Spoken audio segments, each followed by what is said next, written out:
Very good evening, dear students. Once again, I am going to welcome you on the third video on national income accounting. So today we are going to study about the economic territory.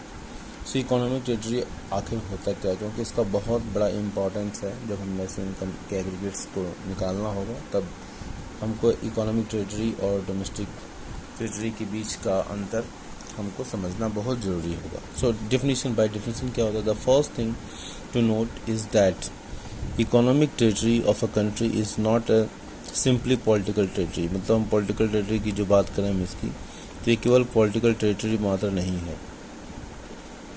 Okay, the two may have the common elements. इन दोनों में economic territory और political, ये political territory है, तो economic territory और political territory के बीच में कुछ एलिमेंट्स कॉमन हैं, but still they are conceptually different.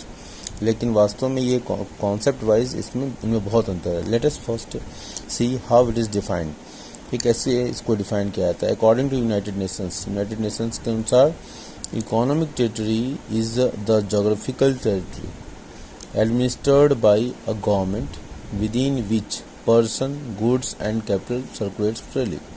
तो इकोनॉमिक टेरिटरी क्या है? आर्थिक क्षेत्र वह है जिसमें ये एक जोग्राफिकल टेरिटरी है, भौगोलिक क्षेत्र है, जो जहाँ पर सरकारें कार्य करती हैं, उनका अधिकार क्षेत्र होता है, और जहाँ पर व्यक्ति, वस्तुएं और कैपिटल, पूंजी का फ्रीली मूवमेंट होता है। The above definition is based on the criteria freedom of circulation of persons, goods and capital. Clearly, those parts of the political frontiers of a country where the government of that country does not enjoy the above freedom are not to be included in the economic territory. मतलब अगर कोई political territory के अंतर्गत कोई ऐसा क्षेत्र है जहाँ पर इस देश, मतलब भारत के केस में, वहाँ पर भारत में ही वो क्षेत्र अवस्थित हो, लेकिन वहाँ पर भारत गवर्नमेंट ऑफ इंडिया का रूल्स एप्लीकेबल नहीं हो, ठीक है, उस कॉन्सेप्ट से हम बात करेंगे। So freedom are not to be included in economic territory of that country. One example देखिए, एम्बेसीज, मान लीजिए एम्बेसीज हैं। Okay, so the government of India does not enjoy the above freedom in the foreign embassies located within India.